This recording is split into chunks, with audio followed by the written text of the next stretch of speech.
आज आप almost 20 countries में एक्सपोर्ट कर रहे हो। यार I was already in job. मेरा जॉब था सेंसबरीज में। मैं एज तो आपने स्टडी में क्या किया और फिर इस बिजनेस में कैसे आए? पापा ने स्ट्रेट अवे उठा के बिठा दिया था लेबर्स के साथ, बोले अगरबत्ती भरो। जब आपने इंडिया में सेल करना स्टार्ट किया था तो क्या प्राइस पॉइंट पे सेल करना स्टार्ट किया था? उस समय थी वो रुपये समथिंग कुछ। जब आपने फर्स्ट आपकी कंट्री में एक्सपोर्ट करना स्टार्ट किया, कस्टमर अवेयर ही नहीं है उस चीज़ के लिए। मेरे को वही लगता है कि यार यहाँ पे ना ये बड़ी मार्केट प्लेसेस हैं, यहाँ पे बहुत बड़े बड़े प्लेयर्स आ चुके हैं और आपको बहुत स्मार्टली प्ले करना पड़ेगा मेरे ख्याल से। वो एजुकेटेड है उस चीज़ को लेकर, उस प्रोडक्ट को लेकर के उनको नॉलेज है। अब यहाँ नॉलेज नहीं है लोगों को।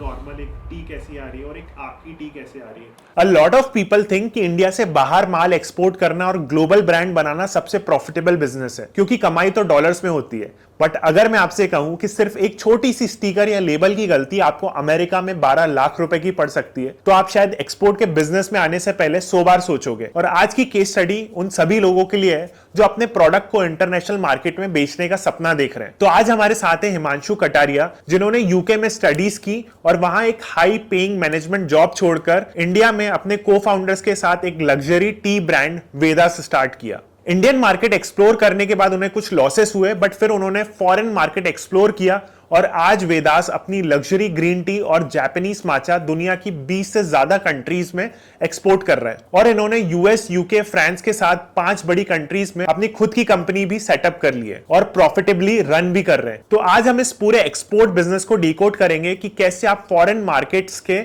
स्ट्रिक्ट कंप्लायंसेस को क्रैक कर सकते हो, यूएसए और यूरोप में अपने प्रीमियम ब्रांड कैसे बेचना है, और एक्सपोर्ट बिजनेस की वो डार्क रियलिटीज क्या हैं जो आपको कोई और नहीं बताएगा। और अगर आप कभी भी अपना माल देश के बाहर बेचने का सोच रहे हो तो इस एपिसोड को एंड तक जरूर देखना, and don't forget to subscribe idea man. So Himanshu भैया, आज आप ऑलमोस्ट 20 कंट्रीज में एक्सपोर्ट कर रहे हो द वेदास आपकी ग्रीन टी को। तो आपने स्टडी में क्या किया और फिर इस बिजनेस में कैसे आए? यार एक्चुअली मेरी studies I am studied from मतलब 12th तक तो सिंधिया स्कूल से मैंने पढ़ाई की है। उसके बाद मेरे को था कि यार कुछ डिफरेंट करना है, लाइक कुछ और बिजनेस में ही जाना था। तो फिर I did my BBA from university of Cumbria, United Kingdom, England से किया है मैंने।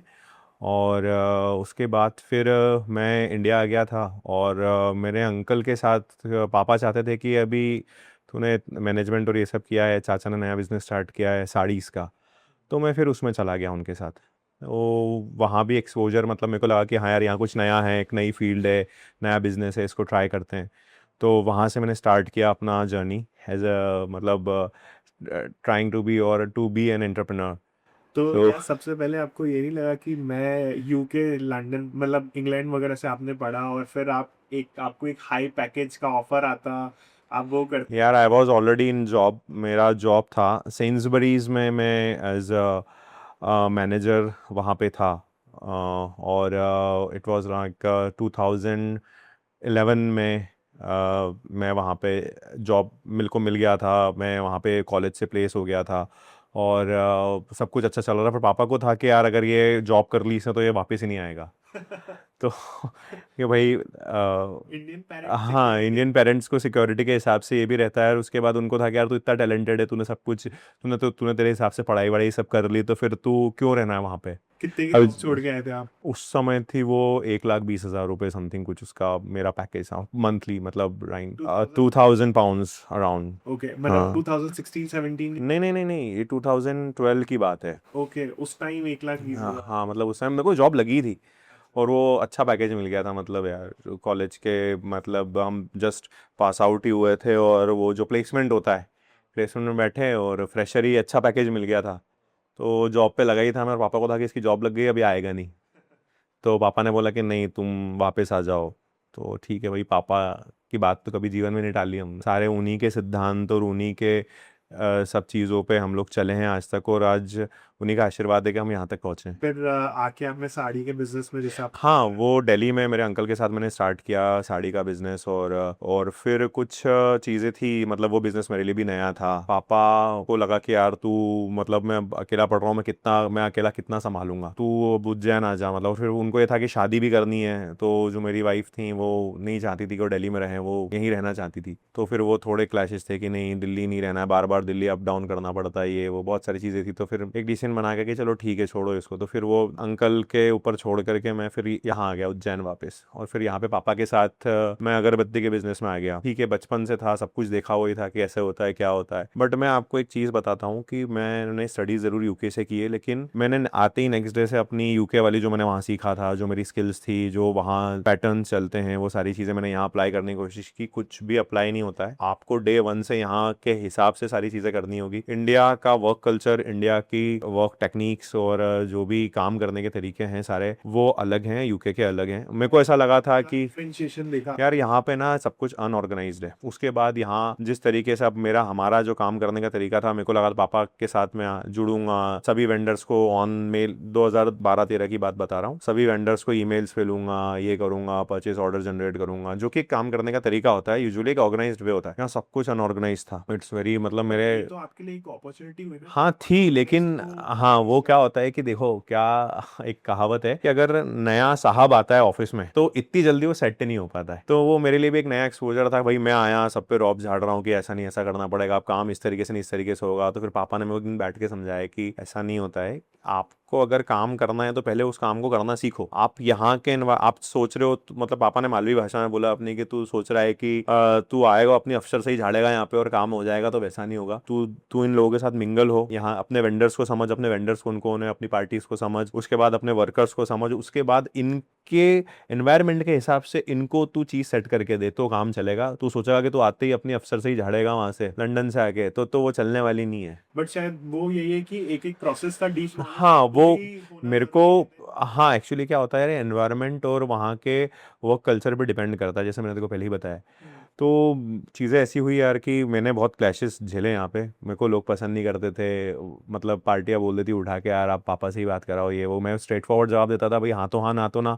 किसी प्रोडक्ट में कोई शिकायत आई है, कुछ हुआ है, तो उसका भी मैं रिटर्न मार देता था। पर अपने क्या होता है, ठीक है चला लेंगे, 19-20 करके चला लेंगे, ये कर लेंगे, वो कर लेंगे। अब वहाँ पे क्या है, हम लोगों ने वर्क कल्चर में यही देखा है, हम लोग जॉब में थे भाई, वहाँ पे ये होता था कि सारी चीज़ें ऑन ईमेल्स होती थी। उसके बाद कोई भी चीज़ अगर में कोई भी डिफेक्ट है तो वो 100% रिटर्न हो जाता था उसका। और हमारे यहाँ कल्चर ऐसा है कि ठीक है भाई देख लेंगे, चला लेंगे, 1 रुपया कम कर देना, ऐसा हो जाएगा, वैसा हो जाएगा। पर वो वहाँ नहीं होता है, तो वो मेरे को पता ही नहीं था कि ये सारी चीज़ें भी होती हैं। ठीक है भाई, वो फिर पापा सही थे भाई, हम यहाँ आए, यहाँ पे हम लोगों टू द ग्राउंड लेवल मैंने स्टार्ट किया। मैंने मतलब हम बचपन में, पापा जब मैं 8th क्लास में था तब से मेरे को फैक्ट्री लेकर के जाते थे। उनका था कि तू कुछ मत कर पर तू देख। और उसके बाद एक बार मेरे को याद है कि जब हमको ना मतलब किसी शायद 10th या किसी स्टैंडर्ड में परसेंटेज कम आए थे, पापा ने स्ट्रेट अवे उठा के बिठा दिया था लेबर्स के साथ, बोले अगरबत्ती भरो, बोले आज जो कमाओगे वो तुम घर लेके आना, बोले इसकी जितनी डे की सैलरी है 200 रुपए होती है, वो तेरे को देंगे, दिन भर काम करना है फैक्ट्री पे। वो उस समय पनिशमेंट लगी थी, लेकिन बाद में उस चीज का महत्व समझ में आया। महत्व ये समझ में आया कि यार आज पापा सिखाना चाह रहे थे कि यार तुम जो काम करवाओगे भविष्य में, जब तुमको खुद करना नहीं आता, तुम कैसे करवाओगे। सही। एक एंटरप्रेन्योर अगर आपको बनना है तो आपको डीप रूट से जुड़ना होगा, वहीं से सारी स्टार्टिंग होगी और टू द ग्राउंड लेवल आपको काम करना होगा। मैंने आज सारी चीज़ें, मतलब पापा को कभी डिनाइल नहीं किया। मतलब बुरा बहुत लगता था, चिढ़ आती थी कि यार पापा इतने स्ट्रिक्ट हैं ये वो। लेकिन जब आज हम सब अपनी लाइफ में वो चीज़ फॉलो करते हैं, उस चीज़ को देखते हैं, उस चीज़ के डीप जब हमको सारी नॉलेज हो गई कि यार वो कितना सही था, तो अब अच्छा लगता है कि यार आज हमारी परवरिश कितनी अच्छी है। आज हमको उन्होंने जो रूट्स पे डाला था, उस रूट्स को हम मतलब उसी पे हम नर्चर हुए और उसी पे बड़े हुए हैं। तो आज हम लोग अच्छा स्ट्रॉन्ग, मतलब वो किसी पेड़ को बढ़ने के लिए उसकी जड़ें स्ट्रॉन्ग होनी चाहिए, बस वही उनकी सीख। फिर ये वेदास का यार एक्चुअली ना ये, हाँ मैं बताता हूँ, मेरा तो जो बिजनेस है, कोर बिजनेस मेरा अगरबत्ती का है। मतलब इंसेंस स्टिक्स में रॉ मटेरियल इंपोर्ट करता हूँ। वायरल जा चुकी है, 3 लाख लोग देख चुके हैं और यूट्यूब उड़ा चुका है हमारी वीडियो। तो बहुत सारे लोगों को आपके बारे में पता भी है, बट फिर ये आप कैसे आए मतलब। हाँ वो वही बता रहा हूँ मैं कि मेरा जो कोर बिजनेस है वो तो अगरबत्ती का है, और इंसेंस स्टिक्स का रॉ मटेरियल मैं इंपोर्ट करता हूँ चाइना और यहाँ से, और फिर उसका ट्रेड यहाँ पे करता हूँ। एक्चुअली मेरा ब्रदर है विक्रम एंड उसका फ्रेंड एक Bhavya, they both are chemical engineer from Nirma university Ahmedabad. So they don't want to sit in college placements. उनका था कि यार हम प्लेसमेंट में नहीं बैठेंगे, कुछ खुद का स्टार्ट करना है अपने को। तो ठीक है भाई, उस समय उनको लगा कि यार ग्रीन टी स्टार्ट करते हैं, क्योंकि हेल्दी भी है और अब इंडिया भी अवेयर हो रहा है हेल्थ को लेकर के। तो ये प्रोडक्ट अच्छा है, वी कैन डू इट, मतलब हम कर सकते हैं। तो उन लोगों ने वो बिज़नेस स्टार्ट किया। तो ठीक है, स्टार्टिंग में 3 प्रोडक्ट्स उन्होंने वहाँ पे लॉन्च किए, और 3 प्रोडक्ट्स लॉन्च करने के बाद धीरे धीरे उसकी फिर जैसा होता है कि भाई पब्लिक अवेयरनेस, प्रोडक्ट के बारे में लोगों को बताना, समझाना और सब कुछ। तो भाई कैनोपीज, जगह जगह कैनोपी लगा करके और उस चीज़ को हम लोगों को चाय पिलाते थे, मतलब विक्रम और ये अलग अलग जगह पर जा कर के लोग चाय पीते थे और सब कुछ होता था, मतलब और कुछ खरीदते थे, कुछ नहीं भी खरीदते थे। वही फिर सुपर मार्केट्स में हम लोगों ने ट्राई किया, सुपर मार्केट्स में गए, माल वहाँ प्लेस करवाया। तो चूँकि अब हमारा स्टार्टिंग से था कि हमारा क्वालिटी मतलब थोड़ा प्रीमियम था, प्राइस पॉइंट भी थोड़ा सा हाई था कंपेरेटिवली, तो लोगों को वो थोड़ा लगा कि यार ये चाय तो इतनी सस्ती मिल रही है, आप तो इतनी महंगी क्यों दे रहे हो, ऐसा वैसा है।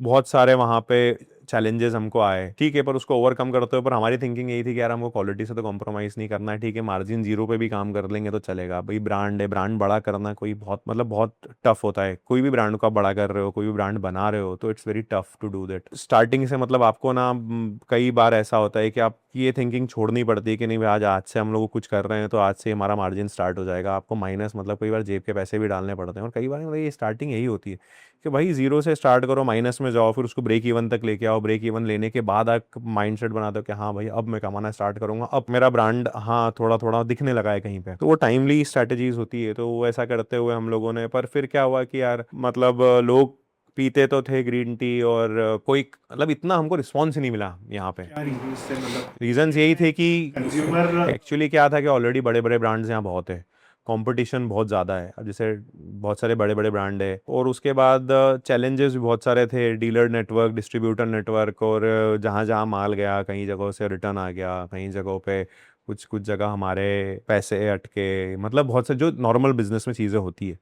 नया ब्रांड है, और कहीं कहीं हमको भी नॉलेज इतना नहीं था, नए नया प्रोडक्ट नया था। ऑल ऑफ अ सडन मतलब क्या हुआ कि भाई ठीक है, माइनस माइनस माइनस, फिर जाते जाते फिर ये हुआ कि मतलब एक स्थिति ऐसी आ गई कि बिजनेस बंद करना पड़ेगा भाई, लॉसेस इतने हो गए कि कंपनी बैंकरप्सी पे आ गई है एक तरीके से। हाँ, तो फिर भाई लॉसेस हुए, और एक्चुअली क्या है, तो हम लोगों ने एक माइंडसेट देखा इंडिया का कि इंडिया में ना भाई प्राइस सेंसिटिव मार्केट है, तो वो क्वालिटी तो ठीक है पर प्राइस से बहुत फर्क पड़ता है। तो फिर यार इन लोगों ने सोचा, विक्रम और भव्य ने, कि यार अब नहीं हो पा रहा है, अपन तो जॉब कर लेते हैं। पर ये बात पर्सनली मेरे को बहुत हिट कर गई। बिजनेस तो खैर उन दोनों का था, तो ये फिर मैंने बोला कि यार मैं एज ए इन्वेस्टर कंपनी में आता हूँ और अपन कुछ करते हैं। फिर इन लोगों ने धीरे धीरे, फिर मैंने कैपिटल इन्फ्यूज़ करना स्टार्ट किया, और मैं एज ए पार्टनर कंपनी में एंटर हुआ।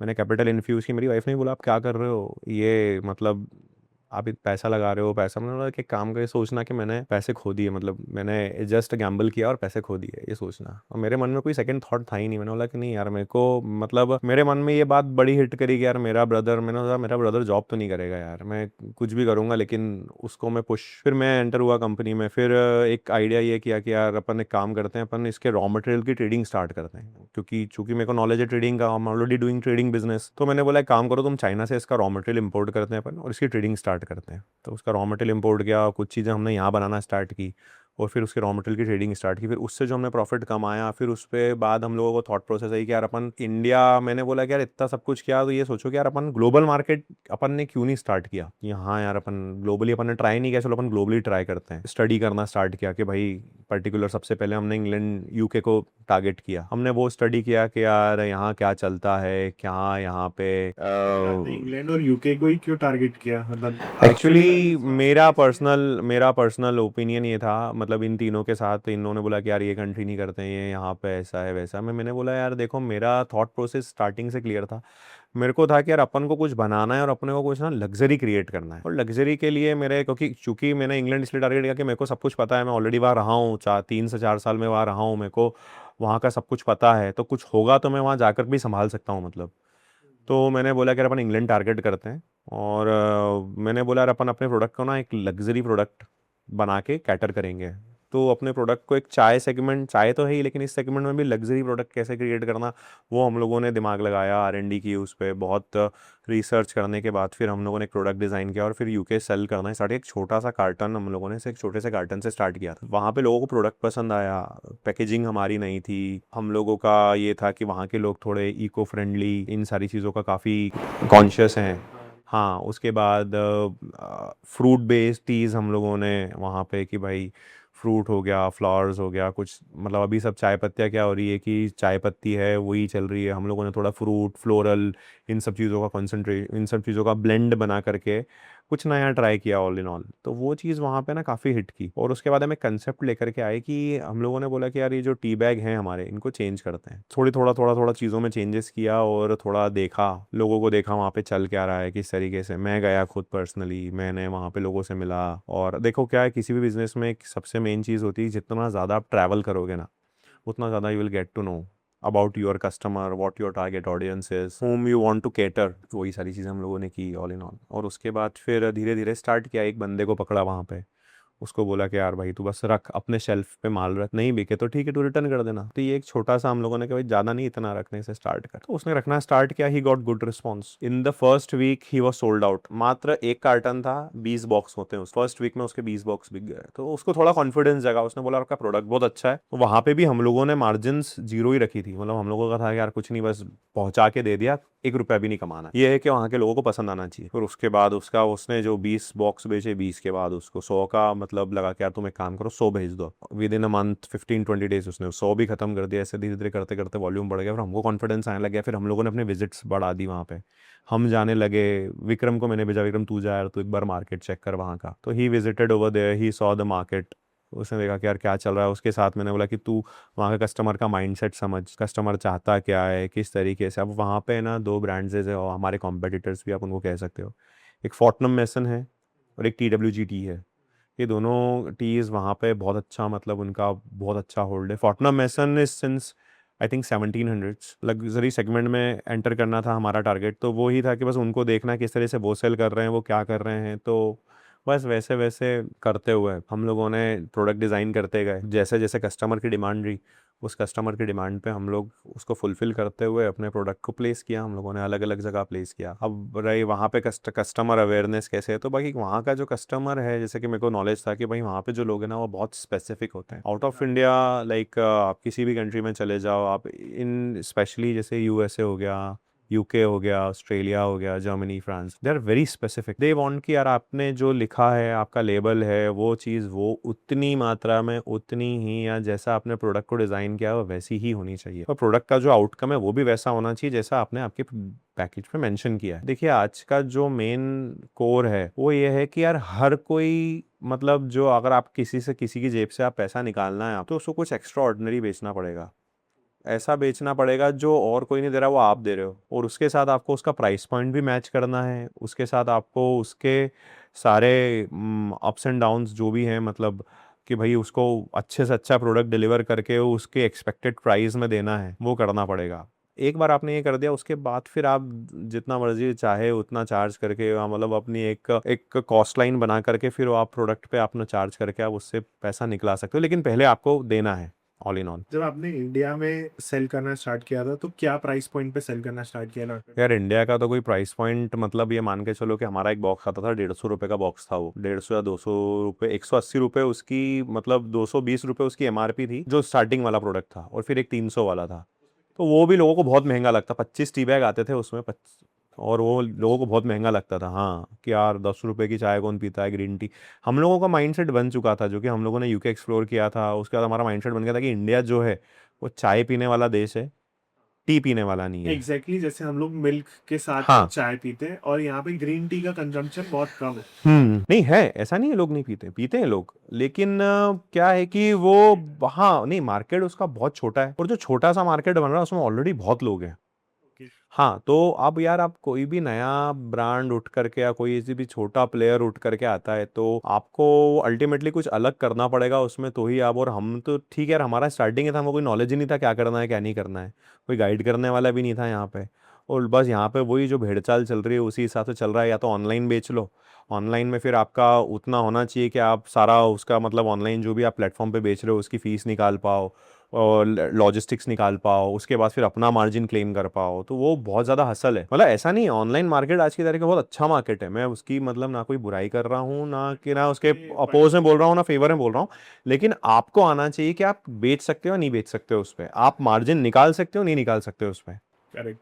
मैंने एक बार है ना, जब 2016 में जब मैं कॉलेज से निकला था तो मैंने भी सोचा था अमेजन और इन सब पे सेल करते हैं, तो मैंने मोबाइल कवर्स सेल करना स्टार्ट किए थे। अच्छा। तो वो मुझे आईफोन 13 या 16 कोई मॉडल था, तो उसका कवर मुझे पड़ता था सिर्फ 8 रुपए का। मैं उसको बेचता था 95 या 100 रुपीज़ का, तो भी मुझे मैं नेगेटिव जाता था। वो इसलिए क्योंकि अमेजन फ्लिपकार्ट के इनके 20-25% कमीशन होते थे, लॉजिस्टिक्स होता था, पैकेजिंग होती थी, उसके बाद कुछ रिटर्न आ जाए तो वो एक बहुत बड़ा इशू, तो वो नेगेटिव ही मतलब मेरे लिए जाता था। मेरे को वही लगता है कि यार यहाँ पे ना ये बड़ी मार्केट प्लेसेस हैं, यहाँ पे बहुत बड़े बड़े प्लेयर्स आ चुके हैं और आपको बहुत स्मार्टली प्ले करना पड़ेगा मेरे ख्याल से अगर यहाँ पे सर्वाइव करना है। देखिए, सबसे पहला है कि सबसे पहले आपको टारगेट करना पड़ेगा आपका कस्टमर कौन है, किस सेगमेंट को आप टारगेट कर रहे हो, है ना। उसके बाद आपको फाइंड आउट करना पड़ेगा कि इस प्राइस पॉइंट पे आपको अपना प्रोडक्ट डिलीवर करना है ना। तीसरा है आपको जस्टिफाई करना पड़ेगा कि आपके प्रॉफिट पॉइंट्स क्या होंगे, कितना प्रॉफिट मार्जिन आप लेकर के चलोगे, आपका ब्रेक इवन, आप कितने टाइम में आप ब्रेक इवन पे आओगे, कितने टाइम में आप ब्रेक इवन को क्लोज करोगे। उसके बाद मतलब एडिशनल जितनी भी चीज़ें होती हैं उसके बाद होती है वो अमेजोन में अमेजोन की फ़ीस है, उसके बाद लॉजिस्टिक्स है, उसके बाद आपके जो एड्स चलते हैं उनके क्लिक्स और इनके खर्चे हैं, पैकेजिंग है, बहुत सारी चीज़ें हैं। अब उसमें सबसे बड़ा चैलेंज होता है अमेज़न पे रिटर्न आने का। रिटर्न आने में अगर आपका ज़्यादा रिटर्न आया तो आदमी वो बिज़नेस ही पूरा ख़त्म हो जाता है एक तरीके से। क्योंकि क्या हुआ कि 100 रुपये की चीज़, एग्जांपल जैसे आपने बताया, 100 रुपये की चीज़ अगर आप बेच रहे हो और उसमें अगर वो मान के चलो 30-40 रुपये खर्चा कर रहे हो 100 रुपये की, मतलब 8 रुपये की चीज़ थी 100 रुपये में बेच रहे हो, 30-40 रुपये खर्चा कर रहे हो, उसके बाद 10-20 रुपये आपके क्लिक्स पे जल गए, 10 रुपये ऐड पे जल गए और अगर वो प्रोडक्ट रिटर्न आ गया तो आप तो माइनस में चले गए। सही बात।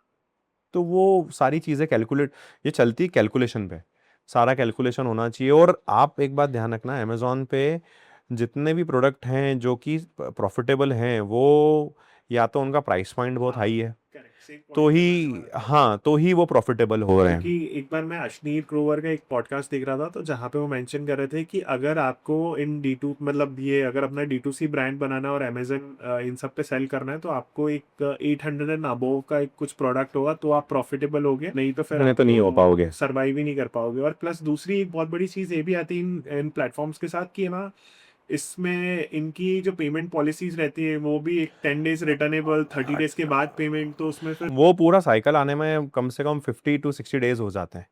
हाँ, 7 डेज की साइकिल होती है वैसे तो, बट उसमें मतलब आप जैसे कहीं सपोज करो आपका रिटर्न आ गया या कुछ हो गया या मर्चेंट में पैसा फंस गया, बहुत सारी चीज़ें होती हैं। उसके बाद आपका एड स्पेंड का पैसा पहले कट जाता है, जो आपको आता है पैसा वो बाद में मिलता है। तो there are many ifs and buts over there. But हाँ, ये है कि आपको एक प्राइस पॉइंट पे अगर आप रहेंगे तो आपका प्रोडक्ट सही साइड रहेगा, और उसके बिलो अगर आप बेचते हैं तो फिर वो एक तरीके से वो ऐसे ही हो जाएगा कि बस कुछ तो भी कर रहे हैं। जब आपने फर्स्ट आपकी कंट्री में एक्सपोर्ट करना स्टार्ट किया, जैसे मैंने आपसे डिस्कशन किया कि इंडिया में जो ग्रीन टी कंजम्पशन वाले लोग हैं बहुत एक निश मार्केट है, तो क्या वहाँ पे इतने कंजम्पशन है इतना यार एक्चुअली मैं बताता हूँ आपको, अपने यहाँ अपन बोलते हैं ग्रीन टी, है ना, वहाँ पे वो इसको टी ही बोलते हैं। अच्छा, हाँ, ग्रीन टी कुछ नहीं होता, it's T. If you वांना drink tea, तो दे जो गो हम आज दे जो कप, चाय पी रहे हैं वो उसको क्या बोलते हैं फिर? वो मिल्क टी हो गई ना जो हम इंडिया में पीते हैं, they call it milk tea. And now क्योंकि अब इंडिया की चाय फेमस होने लगी है, वो कहने लगे हैं चाय, okay. But T is actually that T, you tier the packet, आप गर्म पानी डाल के जो चाय पीते हैं, ग्रीन टी जो हम जिसको हम ग्रीन टी बोलते हैं, वो उनके नॉर्मल टी ही है। मतलब यहाँ पे अगर हमें किसी को सेल करना है तो सबसे पहले तो ये बताने पड़ेंगे बेनिफिट्स ऑफ ग्रीन टी क्या है। हाँ, क्यों यार, ऑब्वियस ही बात है यार, इसमें किसी की कोई गलती नहीं हुई, कस्टमर अवेयर ही नहीं है उस चीज़ के लिए। यार भाई वो उनका कल्चर है, कल्चर भी नहीं थी क्योंकि वो लोग अवेयर है, वो एजुकेटेड है उस चीज़ को लेकर, उस प्रोडक्ट को लेकर के उनको नॉलेज है। अब यहाँ नॉलेज नहीं है लोगों को, लोगों ने शुरू से भाई जब पैदा हुए हैं तब से वही चाय देखी, तो उनके लिए वही चाय है। तो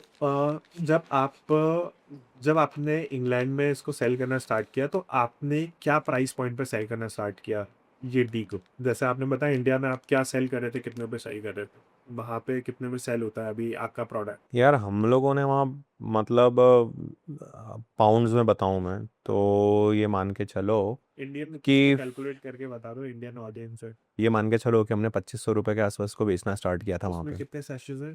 48। मतलब almost 5 times the price of India हो गया। तो लेट्स से जब आपने आपका प्रोडक्ट प्लेस किया वहाँ पे और लग्जरी सेगमेंट में किया तो लोगों को ऐसा नहीं लगा थोड़ा हायर प्राइस का है? यार ऑलरेडी वहाँ पे जिस सेगमेंट में हम प्रोडक्ट बेचे थे उसमें हमारा प्रोडक्ट सबसे सस्ता था। अच्छा। हाँ, हम ऑलरेडी लग्जरी सेगमेंट में बेच रहे थे। अब सपोज करो आपको ख़रीदना है गुची, अरमानी, प्राडा, है ना। अब इन सब चीज़ों में सपोज करो आपको कहीं लग गया कि यार चलो गुची, अरमानी, प्राडा नहीं तो जिमी चू है, है ना। अब इन तीनों के कंपेरेटिवली अगर जिमी चू का प्राइस थोड़ा कम है और आपको लग रहा है कि हाँ ये नहीं, ये शूज़ में ले सकता हूँ, तो वो ठीक है। जिमी चू भी अच्छा, इट्स अ लग्जरी ब्रांड। और अभी क्या डिफरेंसेस हैं आपकी टीम में? यार हमारी ना, देखो क्या है कि हम मेन तो हमारा प्रोडक्ट ये है कि हम कॉटन के टी बैग बना रहे हैं। अच्छा। हाँ, तो अब और इसमें यूजुअली जो सबसे मार्केट में आते हैं सबसे वो प्लास्टिक आता है। हाँ, वो प्लास्टिक टी बैग भी होते हैं, पेपर भी होते हैं, बट प्लास्टिक टी बैग में फिर वही बात हो जाती है कि अब गर्म पानी में जा रहा है तो वो कार्सिनोजेनिक हो रहा है, क्योंकि वो माइक्रो प्लास्टिक रिलीज कर रहा है। अब उसके बाद हमारा 100% कॉटन टी बैग है, तो इसके कोई नुकसान नहीं है। अच्छा। हम्म। ओके। और फ्लेवर्स आपने? फ्लेवर्स भी बहुत सारे हैं। अब जैसे हमारा मैंडरिन मैजिक आता है, तो अब जैसे कि ऑरेंज का फ्लेवर है इसमें, अलग अलग ब्लेंड्स हैं। अब जैसे ये मिंट और लेमन ग्रास है, ये मैंने आपको बताया मैंडरिन मैजिक है, तो ये इसमें आपको ऑरेंज के पील्स मिल जाएंगे, और मतलब बेसिकली ऑरेंज फ्लेवर में है ये। ओके।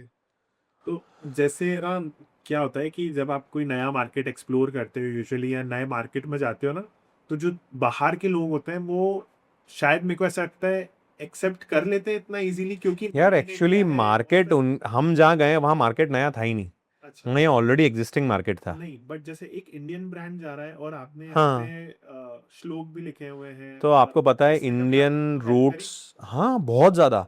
एक्चुअली आपको पता है हमारे इंडिया में तो इतना नहीं है, और अभी अभी लोग अवेयर हो रहे हैं, लेकिन इंडियन चीज़ों को लेकर के, इंडियन कल्चर को लेकर के लोग बहुत फैसिनेटेड है वहाँ पे। अच्छा। हाँ, मतलब आप कोई भी ऐसी पुरानी चीज़ हो जाती जस्ट है, लाइक जैसे कि योगा को लेके हाँ, जैसे कि बहुत। आज योगा हमारा है, योग हो गया, आयुर्वेद हो गया, ये सारी चीज़ें हमारी है, तो उन लोगों को उन चीज़ों को लेकर के लोग बहुत fascinated, and they people are already educated.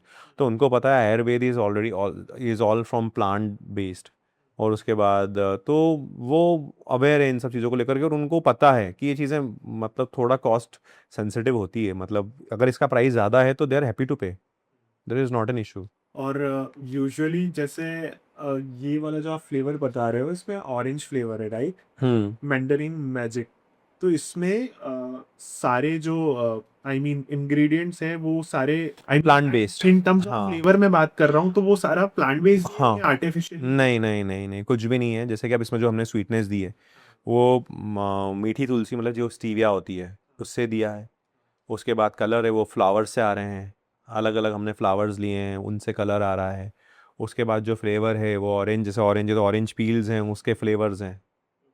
तो इस तरीके से हमने हर प्रोडक्ट में, बहुत सारे प्रोडक्ट मिल जाएंगे आपको। हमारा कोई कोरियन पेयर है तो वो उसमें पेयर का कुछ है, ऐसे मिक्स एंड मैच और ऐसे करके हम लोगों ने मतलब अलग प्रोडक्ट डिज़ाइन किया है। तो ये कुछ यूनिक और कुछ डिफरेंट होने के कारण हम लोग को एक ये भी हुक था हमारे लिए कि यार ये लोगों को पसंद आया वहाँ पे। और अभी जो मार्केट में है, मतलब लेट्स से मैं when I am comparing your team with other brands, तो क्या जो दूसरे ब्रांड्स हैं वो आर्टिफिशियल ही चीजें यूज करते हैं?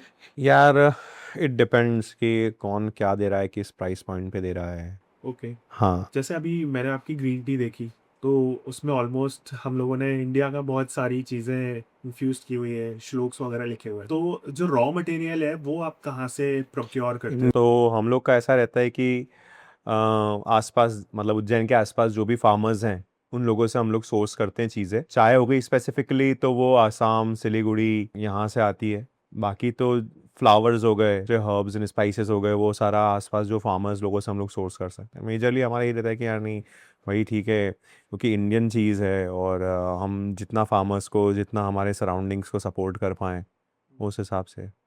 अभी सबसे ज़्यादा कौन सा प्रोडक्ट आपका सेल होता है? कौन सा फ्लेवर है एग्जैक्टली, मतलब? यार फ्लेवर तो particularly Himalayan Jasmine with Korean pair एक है, वो बहुत अच्छा मतलब प्रोडक्ट है। ककाओ टी है हमारा, चॉकलेट बेस्ड है, वो बहुत अच्छा प्रोडक्ट है।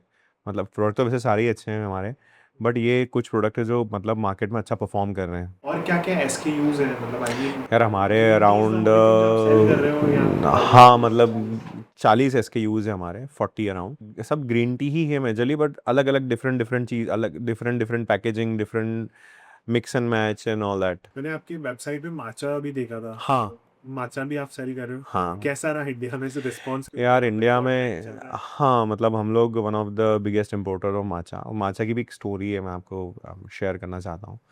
कि माचा का ऐसा था कि जब हम लोगों ने माचा इंपोर्ट करना स्टार्ट किया, तो मैंने फिर विक्रम को मैंने पूछ किया कि यार विक्रम, अपन इसमें ना मतलब स्पेशलाइज चीज़ ही करेंगे इसमें, क्योंकि इंडिया में भी है, पर विक्रम बोला कि यार हिमांशु आप प्राइस यार इतने पैसे कोई नहीं देगा यार, अपन इतनी प्रीमियम चीज़ लेकर क्या, एक बार ट्राई तो कर तू। तो फिर उसने बोला कि ठीक है। फिर हम विक्रम पर्सनली जापान गया और फिर उसने वहाँ सब कुछ देखा, उसने क्वालिटीज़ चेक की, 4-5 लोगों से मिला, फिर विक्रम मेरा कॉन्वर्जेशन हुआ। तो विक्रम बोले यार हिमांशु यहाँ पे प्राइजेस मतलब बहुत ज़्यादा हाई है और कोई मतलब अपने जो टारगेट प्राइस अपन सोच रहे हैं उसमें देने में कोई रेडी नहीं है ना। मैंने बोला कोई बात नहीं, तू अगर है मतलब प्रीमियम पे भी मिलता है तो तू परचेज कर। फिर विक्रम थोड़ा और इंटीरियर इसने एक्सप्लोर किया वहाँ पे, और वहाँ जाने के बाद इसको मतलब एक स्पेसिफिक जगह है कागोशिमा और उजी, इन 2 जगहों पे इसने थोड़ा बहुत रिसर्च किया। और कागोशिमा में इसको एक फार्म मिला, उस फार्म में वो लोग पिछले 100-150 सालों से माचा का ही काम करते हैं और उनका बहुत स्पेसिफिक है माचा। मैंने तो अभी की नाम सुना है हाँ, नहीं माचा तो जापान का मतलब बहुत पुराना टी है।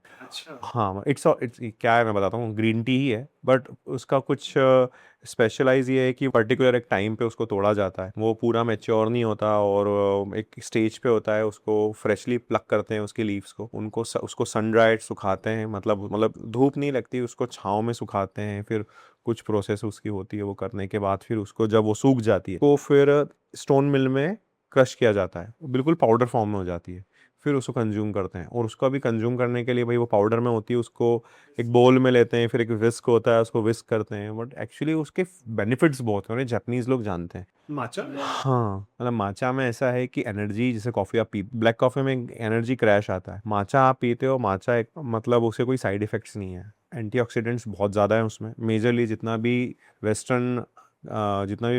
है वो कंज्यूम कर रहा है माचा, उनको पता है कि इसमें एंटीऑक्सीडेंट्स बहुत है। उसके बाद जो एनर्जी क्रैश होता है ब्लैक कॉफ़ी में, वो इसमें नहीं होता, इसमें कंसिस्टेंट बनी रहती है। ओके। फिर ये हुआ कि भाई हमको एक फार्म मिला वहाँ पे, वो फार्म का माचा बहुत अच्छा था, क्वालिटी विक्रम ने चेक की और ये सब कुछ किया। उसके बाद हम लोगों ने उसको फाइनल किया। फिर वहाँ हमको पता चला कि उनकी एक लेगेसी है, उनके जो फोर फादर हैं उनसे हम लोगों ने कांटेक्ट किया कि जो भी आप बनाओगे, जितनी क्वांटिटी आप बनाओगे वो हम इंपोर्ट करेंगे। अच्छा। हाँ, तो फिर हम लोगों ने यहाँ आकर के माचा की भी ट्रेडिंग स्टार्ट कर दी, माचा भी हम लोग एक्सपोर्ट करने लगे और अपने ब्रांड में भी उसको निकाला। ओके। हाँ। सो यहाँ से आप अदर कंट्रीज में एक्सपोर्ट करते हैं? हाँ, हमारा माचा है, हम इंडिया में भी सेल करते हैं और यूएसए, यूके, जर्मनी, फ्रांस, यहाँ भी हम अपना माचा सेल कर रहे हैं। सो अभी आपका जो प्रोडक्ट है वो कितनी कंट्रीज में जा रहा है? मतलब एज यू सेड 20 कंट्रीज में जा रहा है, तो सबसे ज़्यादा कंजम्पशंस कौन सी कंट्रीज में? It depends time to time, मतलब किस कंट्री में कब हुक मिलता है। वैसे हमारा यूएसए काफ़ी अच्छा सेल होता है, last year Australia good performing था, इस साल यूरोप बहुत अच्छा परफॉर्मिंग है। अच्छा। हाँ, तो वो यार डिपेंड करता है टाइम टू टाइम, मार्केट कैसा है उस जगह का। सो यहाँ पे ना 2 स्ट्रैटेजीज आती है जब आप कहीं भी आपका प्रोडक्ट प्लेस करते हो। एक होता है कि आप थोड़ा सोशल मीडिया चैनल्स और टीवी चैनल्स और इन सब के थ्रू जाओ, और एक होता है डिस्ट्रीब्यूशन चैनल्स के थ्रू जाओ। तो आपने यूजुअली फर्स्ट जब आप गए तो आपने डिस्ट्रीब्यूशन चैनल क्रैक किया, तो एक से गया। तो आज कौन सा ज़्यादा हेल्प कर रहा है? आई मीन सोशल मीडिया भी उतना हेल्प कर रहा है आपको, या फिर सिर्फ डिस्ट्रीब्यूशन से काम? यार एक्चुअली सोशल मीडिया तो है ही है, मतलब हम लोग जो हमारे डीलर डिस्ट्रीब्यूटर हैं और जो लोग, वही काफ़ी हेल्प करते हैं हम लोग को इन सब चीज़ों में, क्योंकि क्या है कि उनका मार्केट है, उनकी प्लेस है, तो वो ज़्यादा अच्छे से जानते हैं, तो वो हमको गाइड करते हैं कि आप इस तरीके से नहीं, इस तरीके से करो। और वहाँ पे जो हमारे अकाउंट्स हैं, वो मतलब जो भी सोशल मीडिया हैंडल्स और वहाँ के सेपरेट अलग बने हुए हैं, वही लोग सारा कुछ करते हैं। रही बात डिस्ट्रीब्यूशन नेटवर्क की, तो हम लोग को तो जो ब्रेक थ्रू मिला है वो डिस्ट्रीब्यूशन नेटवर्क के थ्रू ज़्यादा मिला है। मतलब ऑनलाइन भी से हम लोग अमेजोन और जो वहाँ पे जो भी वेबसाइट चलती है वहाँ पे भी हम लोग अवेलेबल हैं, लेकिन मेजर जो हुक है वो डीलर डिस्ट्रीब्यूशन नेटवर्क में ही हमको मिला है। वहाँ पे उन्हीं लोगों ने पुश किया है, जो हमारे डीलर्स डिस्ट्रीब्यूटर्स हैं, उन लोगों ने हमको, मतलब मैं तो उन्हीं को श्रेय दूंगा कि उन्होंने हमको पुश किया, उन्होंने हमको हेल्प किया, और आज प्रोडक्ट भी अच्छा था। साथ ही साथ मतलब दोनों चीज़ें, मतलब इट्स अ टीम वर्क, वो साथ साथ काम करती। प्रोडक्ट अच्छा होना चाहिए, उसके बाद आपका जो बैकएंड सपोर्ट है वो अच्छा होना चाहिए, तो उसको साथ में मिलके हैंड इन हैंड चीज़ें अच्छी होती है। डिज़ाइन और ब्रांडिंग कैसे क्रैक किया आपने अभी? यार हमको, हाँ मैं बताता हूँ उसको भी, कि हम लोग को ना था कि यार हमको लग्जरी सेगमेंट में ही जाना है और कुछ यूनिक और एकदम प्रीमियम क्रिएट करना है, तो उसके लिए कुछ बेंचमार्क प्रोडक्ट्स हैं हमारे पास। जैसे मैंने आपको बताया कि फॉर्टनम मैसन हो गया, काफ़ी उनको फॉलो किया हम लोगों ने, और दूसरे दूसरे जो चाय ब्रांड थे, दूसरे दूसरे लग्जरी परफ्यूम ब्रांड हो गए, और दूसरे दूसरे चीज़ों को हम लोगों ने देखा और देखा क्या पैकेजिंग ये लोग कर रहे हैं, किस तरीके से कर रहे हैं, उसको देखते हुए उन पैरामीटर्स को, उन गाइडलाइंस को फॉलो करते हुए हम लोगों ने अपने प्रोडक्ट डिज़ाइन करे। जो प्लेसमेंट उनका था, जिस हिसाब से था कि भाई वो किस तरीके से प्लेसिंग करते हैं अपने प्रोडक्ट्स की, वो सारी चीज़ों को देखते हुए हमने अपने प्रोडक्ट को प्लेस करना स्टार्ट किया मार्केट में। और जब आप जैसे वहाँ पे जब आप किसी और दूसरी कंट्री में स्टार्ट करते हो, तो जैसे यहाँ पे इंडिया में आपको बहुत सारे एमएसएमई सर्टिफिकेट, जीएसटी वगैरह ये सब हो गए थे,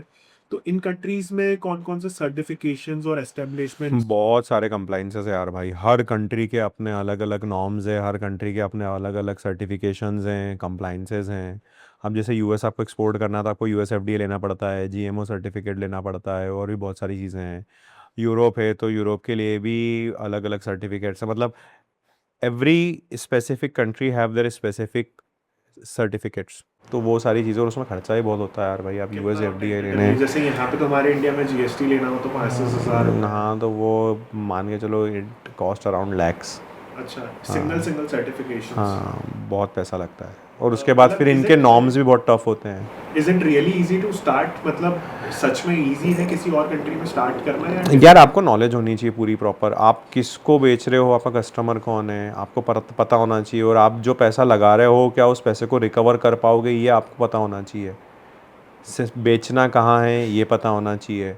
हाँ मतलब आपको प्रॉपर कंप्लाइंसेस की स्टडी करनी पड़ेगी, तो ही ये पॉसिबल हो पाएगा। अगर किसी को लेट्स से स्टार्ट करना है तो कौन सी कंट्रीज बहुत इजी होती है क्रैक करना?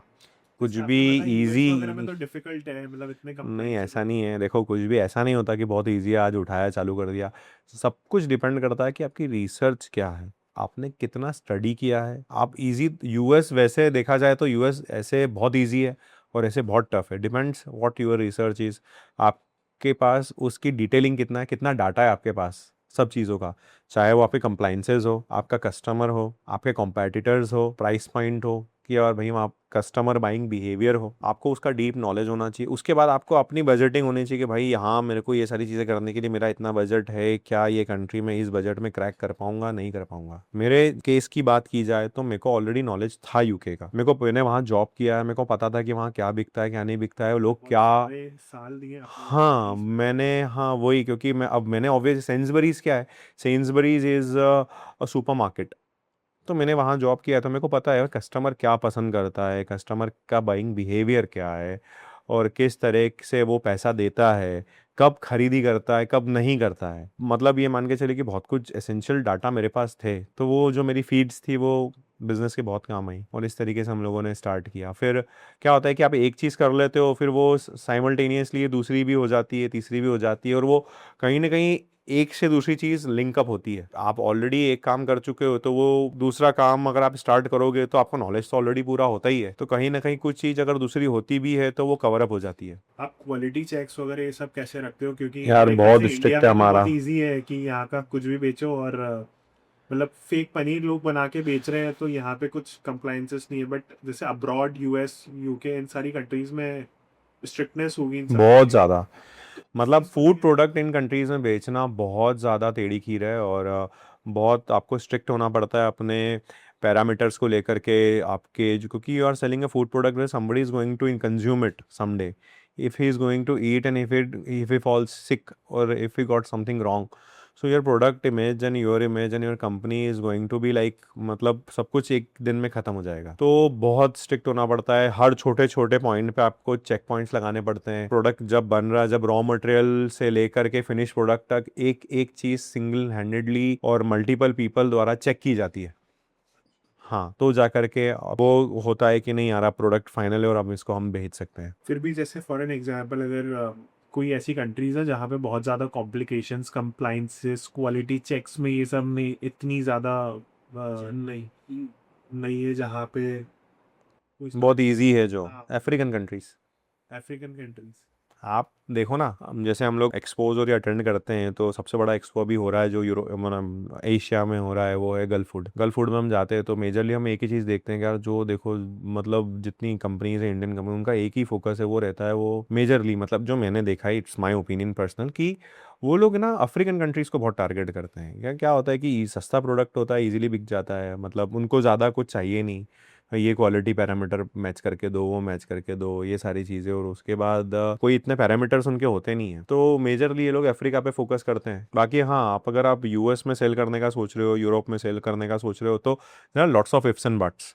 लेट्स से जैसे हमारे इंडिया में टैक्सेस तो डेफिनेटली है और क्लेम्स रिक्लेम्स जीएसटी में मिल जाते हैं, तो वैसे इन दूसरी कंट्रीज में क्या बहुत मैंडेटरी होता है कि आप एक कंपनी फॉर्मेशन करके ही जाना है और यार उसके बाद ऐसा नहीं है, एक्चुअली क्या होता है, उसी जगह फिर आपको कंपनी फॉर्मेट करना है और वहाँ से टैक्सेस वगैरह के रिलीव्स वगैरह में? ऐसा नहीं है, मतलब ये डिपेंड करता है। देखो अब क्या हो गया कि यार हमारा, ठीक है, वी गॉट वॉल्यूम्स नाउ, तो अब हमारे साथ ये दिक्कत हो रही थी कि यार मतलब वहाँ भी टैक्स लग रहा है, इधर भी टैक्स लग रहा है, और वो कस्टमर परेशान हो रहा है। मतलब जो हमारा डीलर डिस्ट्रीब्यूटर है वो बोल रहे हैं कि यार आप प्राइस बार बार बढ़ा के दोगे तो फिर हम वो उसको कैसे मैनेज करेंगे।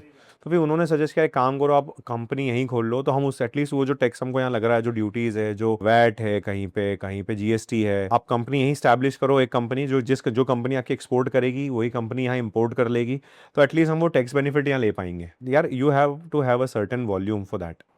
अच्छा। हाँ, मतलब आप छोटे, आप स्टार्ट ही कर रहे हो तो कोई मतलब नहीं उन सब चीज़ों का, बट आपके पास अगर एक अच्छा वॉल्यूम है, उसके बाद अगर आप करोगे ना, तो it will be beneficial for you. क्योंकि आज हम लोगों के पास आज हम लोगों ने इन कंट्रीज़ में कंपनी तो ओपन कर लिया। जैसे मेरी कंपनी 5 कंट्रीज़ में open, like we have a company in USA, we have a company in Australia, Germany, France and England. 5 countries में भी हम लोग ने कंपनी ओपन की है, तो वहाँ के पेपर वर्क भी बहुत ज़्यादा सारा हमको ही देखना पड़ता है यहाँ से। अब ठीक है, टैक्सेशन बचाना है, वो थोड़ा बहुत उनको राहत देनी है, तो कहीं ना कहीं अब वो कहते हैं ना, तिल्ली तो तेल तो तिल्ली में से ही निकलेगा, कहाँ से निकलेगा। सही बात हाँ है। एक दिन में हाईएस्ट सेल कितनी की आपने और कोई स्पेसिफिक डेट था जहाँ पे होता? यार, हाँ मतलब जब फेस्टिव सीजन था वहाँ पे, लेट्स से क्रिसमस था, तो हमारा एक ऐड चला था। वो एक स्टोरी बेस्ड ऐड था, वो हम लोगों ने जो हमारे कस्टमर का रिव्यू था उसी को उठा करके हमने एक ऐड बनाया था।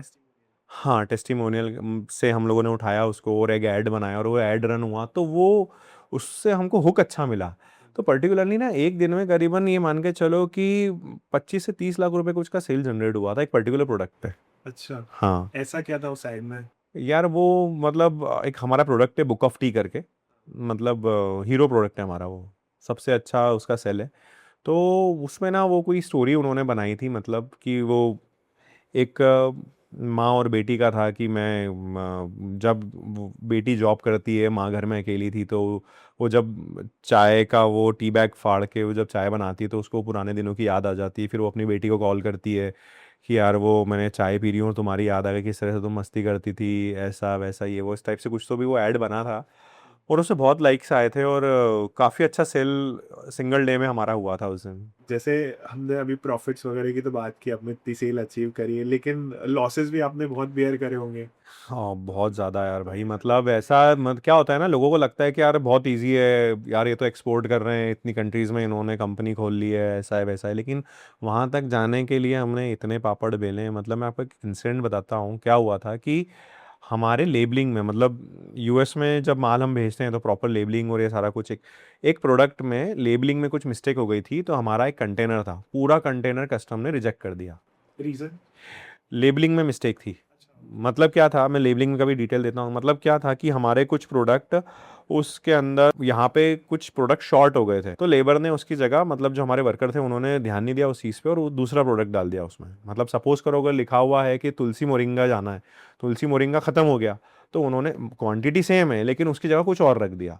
वो जब वहाँ कस्टम में चेक हुआ और लेबल में कुछ मिस्टेक्स निकली, और तो उन्होंने पूरा लॉट चेक किया कि सब में सब, मतलब मेजरली इन प्रोडक्ट्स में दिक्कत आ रही है, उन्होंने रिजेक्ट कर दिया। अब वो रिजेक्ट कर दिया तो वो इस माल को क्लियर तो करेंगे नहीं कस्टम वाले, तो अब क्या करें, वो वहीं पड़ा रहा डंप, या तो फिर वापस भेजेंगे, तो वापस भेजेंगे तो भाई यहाँ उस समय हम लोगों ने, जो कि फ्रेट बहुत हाई चल रहा था, 7 से 8 लाख रुपए कुछ फ्रेट था, और फिर हम लोग कस्टम ड्यूटी भर चुके थे वहाँ पे यूएसए में, वो मिला के कहीं भी 15 से 20 लाख रुपए, मतलब ऑलरेडी हम लोग स्पेंड कर चुके थे, फ्रेट मिला लो, custom duty and all that. तो फिर हमने सोचा करें क्या, अब ये अगर इसने डंप कर दिया तो ये तो मतलब पूरा कंटेनर की वैल्यू थी 70-80 लाख रुपए, 70-80 लाख रुपए, मतलब सब कुछ मिला के freight and duties and all, उन्होंने तो यार पूरा नुकसान हो जाएगा, फिर क्या करें। फिर हमने बोला एक काम करते हैं, हमारे डिस्ट्रीब्यूटर था, उसने आइडिया दिया एक काम करते हैं सर, इसको अपन वहीं जो भी लेबर लगेगी वो लेबर लगा करके इसको क्लियर कर लेते हैं, अपन लेबल चेंज करा देंगे वहीं पे, कुछ भी माल को ओपन करा के। वो लेबल में ही दिक्कत है सर, अपन ना कोई माल से छेड़छाड़ करेंगे ना और कुछ करेंगे। ठीक है, हम लोगों ने बोला ठीक है, लेबर कितनी लग जाएगी, 1-2 लाख रुपए लग जाएगी यूएस है तो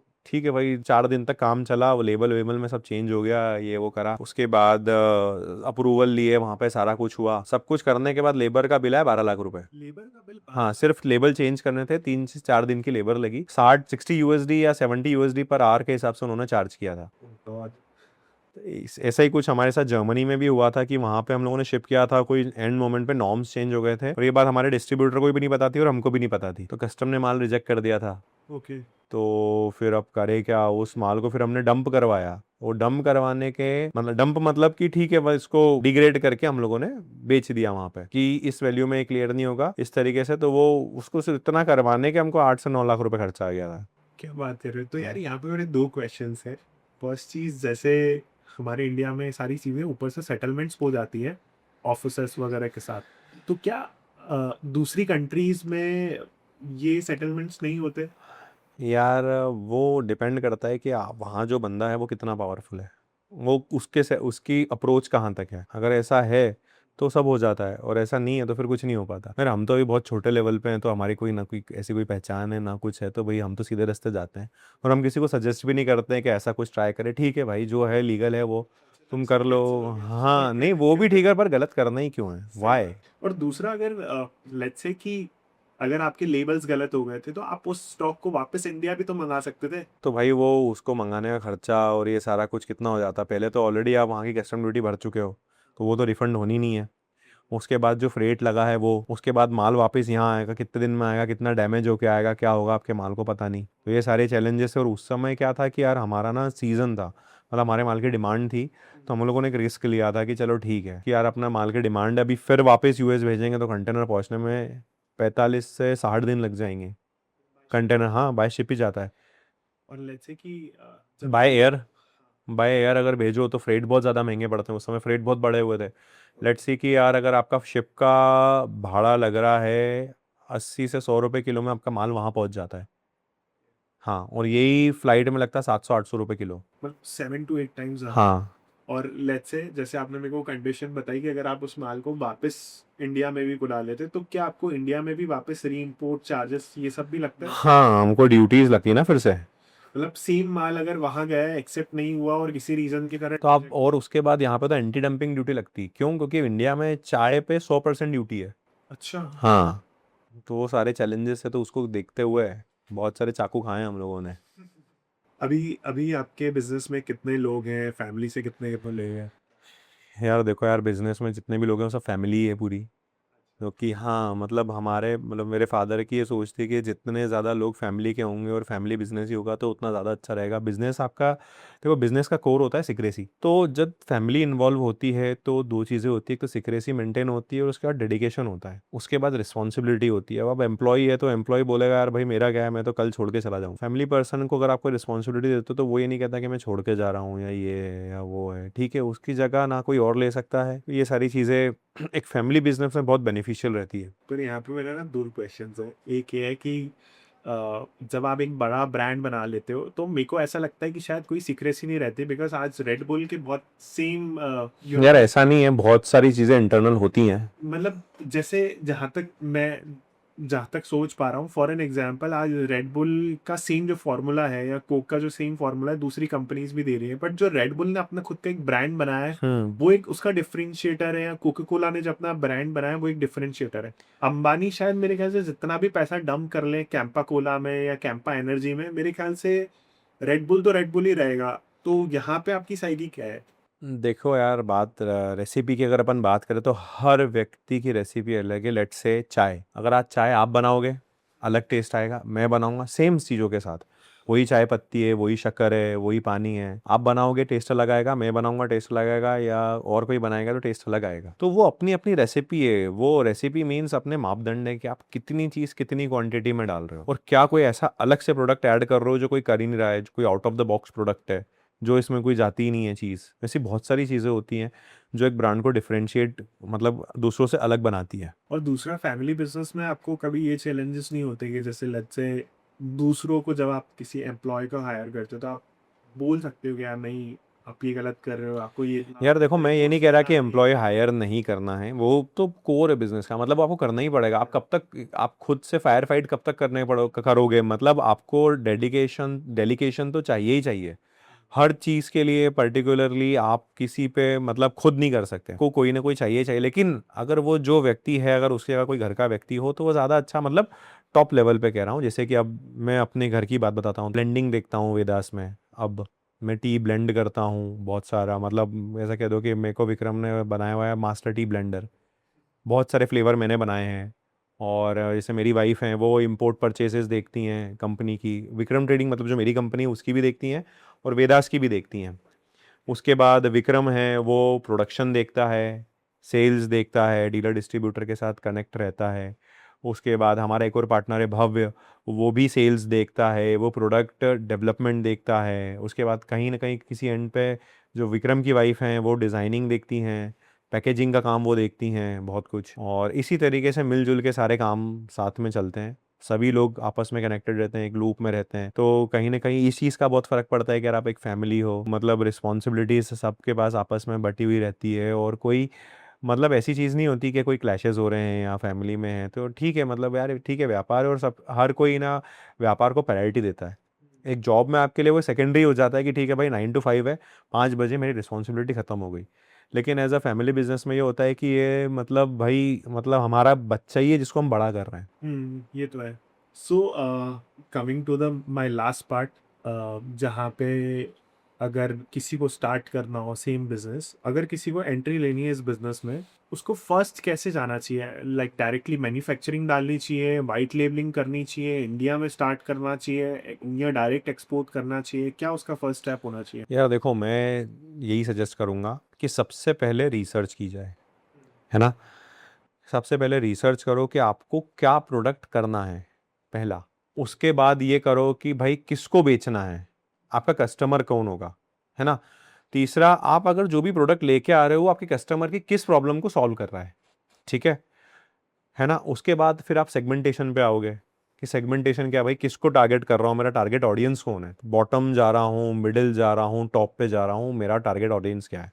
उसके बाद मेरे को कितना बेचना है, क्या मैं बेच लूंगा, बेच करके मैं पैसा रिकवर कर पाऊंगा, कितने दिन में कर पाऊंगा, मेरी पेमेंट साइकिल कितने टाइम की रहेगी, है ना, पर्टिकुलर। उसके बाद उस प्रोडक्ट के मार्केट को रिसर्च कर, सपोज करो आपने एक प्रोडक्ट चूज कर लिया, फिर उस प्रोडक्ट के मार्केट को रिसर्च करना है कि भाई यहाँ ऑलरेडी कितने लोग हैं, कितने लोग कर रहे हैं, कितने लोग नहीं कर रहे हैं, क्या मेरे को फर्स्ट कम बेनिफिट मिलेगा, नहीं मिलेगा, लॉट्स ऑफ थिंग। ऐसा नहीं, चाहे भी कर सकते हैं, लेकिन अब आप क्या ऐसा कर रहे हो जो आपके कस्टमर को मजबूर कर रहा है कि वो आपको पैसे दे। सो लेट्स से फर्स्ट उसने फॉर्मेट सेट कर लिया कि उसने रिसर्च कर लो कि यार मुझे एक एलीट क्लास को टारगेट करना है, जहाँ पे मैं उनको इंडियन हर्ब्स और हर्बल टी वगैरह के बारे में पॉजिटिव और उनके बेनिफिट्स दिखा के या कुछ डिफरेंशिएटर दिखा के मैं उनको सेल करना चाहता। तो उसका फर्स्ट स्टेप क्या होना चाहिए? I mean, he should trade, he should manufacture star, it depends या कि वो, ऐसे वाइट लेबल करके, जैसे हाँ मैं यूजुअली वही कह रहा हूँ कि गैजेट्स में डिपेंड्स करते कि हैं। वो कितना इन्वेस्ट कर, मतलब इन्वेस्ट मतलब दोनों, पैसों में भी और खुद में भी। खुद कितना इन्वेस्ट होगा बिजनेस में और कितना पैसा इन्वेस्ट करेगा बिजनेस में। क्योंकि ऐसा नहीं होता कि भाई आपका काम है तो वो चल रहा है और आप, भाई आपको भी पूरा मतलब लगना पड़ता है उसमें। आज हम लोग हैं, हम लोग को दिन दिन भर हो जाता है फैक्ट्री पे, हम लोग ऑपरेशंस में उलझे रहते हैं, हम लोग मतलब स्टाफ है, सब कुछ है, लेकिन फिर भी जो काम हमको करना है वो हमको ही करना है। हाँ, और उसके बाद at the end decision making तो हमारी है। और उसके बाद हर डिसीजन को लेने से पहले हम लोग डिस्कस करते हैं, और हम लोग 3 लोग हैं, मैं हूँ, विक्रम है, भव्य है। कोई भी चीज़ होती है, किसी भी चीज़ पर डिस्कशन होता है तो वो हम तीनों डिस्कस करते हैं एक पर्टिकुलर। हम लोग भी, अब ये कोई डिसीजन लेता है तो मैं ही फॉर बट करता हूँ, विक्रम भव्य लेता है तो वो, मतलब हम तीनों कहीं ना कहीं आपस में करते हैं क्वेश्चनिंग कि भाई ऐसा कर रहा था, ऐसा क्यों कर रहा है। तो हम लोग आज तीनों इन्वॉल्व हैं पूरी तरीके से। तो आप कितना इन्वॉल्व होना चाहते हो, उसका कितनी कैपिटल इन्वॉल्व करना चाहते हो, उसके बाद आपने क्या टारगेट सोच के रखा है कि भाई मैं ये बेचूंगा, ये बेच करके यहाँ बेचूंगा और ये मेरा पैसा रिकवर हो जाएगा। सारी चीज़ें देखो क्या है कि सबसे पहले यही है कि अगर आपको स्टार्ट करना है तो पहले ट्रेडिंग से स्टार्ट करो। उस चीज़ की ट्रेडिंग करो, है ना? उसके जो मार्केट है उसका आप नॉलेज लो कि भाई मार्केट कैसा है, क्या नहीं है। हम कहीं से लेकर के अपना बीच में थोड़ा मार्जिन रख करके उस चीज़ को बेच रहे हैं। पहले वैसे स्टार्ट करो, फिर जब आपको कॉन्फिडेंस आ जाए, जब आपके कस्टमर्स बन जाएँ, जब आपके कस्टमर आपका प्रोडक्ट पसंद करने लगें, उसके बाद आप अपना प्रोडक्ट लॉन्च करो। ठीक है। अब पहले इंडियन मार्केट वो लेकिन उसके पहले ना मतलब आपकी हर चीज़ पे होल्ड होनी चाहिए, पर्टिकुलरली चाहे वो आपका सप्लायर हो जिससे आप माल खरीद रहे हो उसके ऊपर, उसके प्रोडक्ट की क्वालिटी के ऊपर, आगे जो आप बेच रहे हो उसके ऊपर, जिसको बेच रहे हो उसके ऊपर भी कि भैया हाँ मेरा टाइमली पैसा आ जाएगा, उसके बाद मेरे प्रोडक्ट जो मैं बेच रहा हूँ उसकी क्वालिटी कंसिस्टेंट बनी रहेगी, कोई फ्लॉज नहीं आएंगे, और ये सारी चीज़ें, ताकि क्या है कि कस्टमर का ट्रस्ट आपके ऊपर बिल्ड हो। देखो कस्टमर का ट्रस्ट और सबसे ज़्यादा इंपॉर्टेंट होता है इस चीज़ में। एक बार आपने कस्टमर का ट्रस्ट गेन कर लिया ना, उसके बाद आप एक ब्रांड इजीली बना सकते and I think main challenge जब आप वाइट लेबलिंग या कहीं से और से बनवा के और सेल करते हो तो चैलेंज यही आता होगा कि कंसिस्टेंट टेस्ट का आता होगा, क्योंकि अगर कस्टमर को बार बार टेस्ट चेंज मिलेगा तो आई थिंक प्रॉब्लमेटिक हो सकता है। वो तो ऑब्वियस है। एक बार अगर कोई चीज़ की रेसिपी बन गई तो वो फिर मतलब आपके मार्केट में ब्रांड चल गया वो चीज़ का, तो फिर आप उससे ना 1% अगर वो खराब है तो फिर वो वैसा ही आपको लग रहा है कि वो नहीं, मेरे को टेस्ट अच्छा नहीं लग रहा है, लेकिन कस्टमर को अच्छा लग रहा है तो वही टेस्ट अच्छा है। सो नेक्स्ट टाइम अगर इसको हम लोग बनाने की बात करें तो इसको बनाने की क्या कॉस्टिंग आती है और ये मार्केट में कितने का बिकता है? यार फिर मैं कहूँगा कि आप क्या करना चाह रहे हो, मतलब पर्टिकुलर अगर चाय की बात करो तो बहुत सारे इसमें SKUs होते हैं, बहुत सारे प्रोडक्ट्स हैं। आप किस प्रोडक्ट से स्टार्ट करना चाह रहे हो? लेट्स से कि अगर आप एक नॉर्मल टी बैग से स्टार्ट कर रहे हो कि भाई, तो टी बैग आपका ये मान के चलो कि 20-30 पैसे में। हाँ, तो कागज़ का जो मतलब let's say if you start with T, तो जो if you start with paper tea bag it starts with ₹50 50 पैसे में वो टी बैग बन जाता है। उसके बाद अगर वो नायलॉन टी बैग लेते हैं तो वो 2 से 3 रुपए उसकी कॉस्टिंग आती है। तो वही मैं कह रहा हूँ कि आप जैसे कि अब मास सेगमेंट को टारगेट कर रहे हो, अब मास सेगमेंट में जा रहे हो तो प्राइसिंग आपको बहुत कम रखनी पड़ेगी। कम और ये प्राइसिंग के मार्केट में साथ कितने का सेल होता है, मतलब ये प्लास्टिक और जैसे सपोज करो पेपर टी बैग है वो 100 रुपये तक हो जाएगा। प्लास्टिक वाला है मतलब जो उसका बॉक्स आएगा वो बॉक्स ऑफ? बॉक्स ऑफ 25, वो 200 रुपये तक हो जाएगा। और मतलब इसी तरीके से सेगमेंटेशन होता रहता है इसमें। ठीक है। और अगर इसमें जो मैं बात करूँ फिक्स्ड कॉस्ट की, जैसे मार्जिन तो हर किसी को पता है, जैसे आज आईफोन है तो 15-20 हज़ार में बनता है लेकिन बिकता 1.5 लाख का है, और सेम में आप कुछ भी ले लो, कोको कोला को ले लो तो कोको कोला भी मैंने सुना था शायद 2 या 3 रुपए की बनती है लेकिन मार्केट में 20-25 रुपए की बिकती है। बट इनके बीच में ना बहुत बड़ी प्राइसिंग का डिफरेंस होता है, मार्केटिंग का, लॉजिस्टिक्स का, इन सब का। तो इसमें आपके इसमें कौन कौन सी फिक्स कॉस्ट होती है? मशीनरी कॉस्ट फिक्स है आपकी, है ना? उसके बाद आपका जो रॉ मटेरियल उसकी जो कॉस्ट है वो मतलब वो जो लग रहा है वो लगेगा ही लगेगा, वो फिक्स है। उसके बाद आपकी जो लॉजिस्टिक कॉस्ट है वो फिक्स है। उसके बाद आपकी मार्केटिंग। हाँ वो मतलब वो ऊपर नीचे होती है। वो क्यों? क्योंकि एक बार स्टार्टिंग में जब आप स्टार्ट करोगे तो ऑब्वियस सी बात है आपको बहुत बर्न करना पड़ेगा मार्केटिंग पे, आपकी ब्रांडिंग पे, बाकी दूसरी चीज़ों पे। लेकिन ओवर द टाइम ये कॉस्ट कवर हो जाती है। Then I think distributor. हाँ, डिस्ट्रीब्यूशन मार्जिन्स स्टार्टिंग में आपको हाई रखने पड़ेंगे। फिर ओवर द टाइम जब आपका ब्रांड एक पहचान में हाँ एस्टेब्लिश हो जाएगा, जब वो पहचान में आने लगेगा, अब आपका प्रोडक्ट शेल्फ पे लगने लगेगा, तो वो आप ओवर द टाइम उसको कवर कर सकते हो। सो लेट्स से जब आपका फिनिश प्रोडक्ट बन जाता है तो नेट मार्जिन्स क्या बचते हैं इन टर्म्स ऑफ परसेंटेज? यार ये बहुत वेरी करता है। जब जैसे अभी देखो US में जो अब हम एक्सपोर्ट कर रहे हैं और जो टैरिफ्स लगे थे तो हमारे मार्जिन्स नेगेटिव में थे। अच्छा। हाँ, क्योंकि ऑब्वियस ही बात है customer is not going to pay the tariffs, customer is not going to pay the all the thing. ऐसा लग रहा था कि महंगाई बढ़ रही है, हम लोगों ने भी एक हद तक, क्योंकि यार अगर हम एकदम से प्राइसेस बढ़ा देंगे तो आज कस्टमर शिफ्ट हो जाएगा। सही।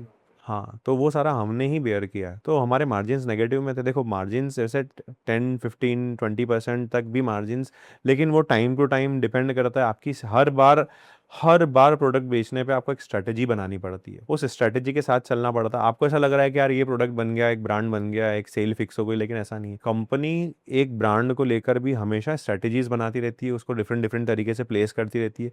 कई बार मार्केटिंग में जो स्पेंड आता है, कई बार ऐसे सपोज करो कि एक प्रोडक्ट है और उस प्रोडक्ट को बेचने पे आपको 20% मार्जिन मिल रहा है। कई बार वो आपका समय आता है तो वो 30 से 40% भी हो जाता है, और कई बार वो 10 या 5% पे भी जाता है, डिपेंड कि आपने उस प्रोडक्ट को पुश करने में किस समय पे कितना पैसा लगा, क्या कॉस्ट बैठी और सारी चीजें। मतलब ना बिजनेस एक ऐसी, बिजनेस इज लाइक कि कभी भी एक जैसी कोई चीज नहीं होगी, हमेशा आपको फ्लक्चुएशंस मिलते ही रहेंगे। कंडीशंस के अकॉर्डिंग। हाँ, डिपेंड्स ऑन द कंडीशन। आपको रुपी के गिरने से कोई प्रॉफिट इंक्रीज हुआ, क्योंकि सिंस आप ऑलरेडी मतलब डॉलर्स में कमा रहे हो? यार डॉलर्स में कमा रहे हैं, डॉलर्स में खर्चा भी तो कर रहे हैं वहां पे। तो कुछ फायदा नहीं मिला फायदा, 95? हाँ ऑब्वियसली यार, हम लोग को जो इनवर्ड आता है वो फिर बढ़ के आता है, लेकिन साथ ही साथ हम लोग इम्पोर्ट भी कर रहे हैं तो वहाँ नुकसान भी हो रहा है। हाँ, ये बात तो है। हाँ सही है। और अभी जो अब्रॉड में पॉलिसीज चेंज हुई है ट्रम्प की, ऑयल यार उससे, क्राइसिस हुए हैं, हाँ वो इन बहुत सब ज़्यादा, से कुछ हम लोग, ईरान हाँ वॉर, इन सब से कुछ इम्पैक्ट पड़ा? हमारे शिपमेंट्स डिले हो रहे हैं, वहाँ पे टाइम पे पहुँच नहीं पा रहे हैं। जो 60 दिन लगते थे पहुँचने में, वो 90-90 दिन लग रहे हैं। तो हमारी सारी प्लानिंग डिस्टर्ब हो रही है। हमको जिस टाइम पे कस्टमर को माल डिलीवर करना है वो हम टाइमली माल डिलीवर नहीं कर पा रहे हैं, कार्गोज नहीं मिल रहे हैं हमको। उसके बाद वहाँ लॉजिस्टिक बहुत ज़्यादा महंगी हो गई क्योंकि पेट्रोल की क्राइसिस बहुत ज़्यादा आ गई है वहाँ पे। और उसके बाद आपका तीसरा पॉइंट ये है कि जो पॉलिसीज चेंज हुई है उसमें हम लोग के भी, क्योंकि ऑलरेडी हमारा माल तो महीने 1.5 महीने पहले ही निकल चुका होता है, क्योंकि हम लोग एडवांस प्लानिंग लेके चलते हैं। तो वो जो चीज़ें लेट होती है तो उसमें हमारा पैसा भी फंसता है।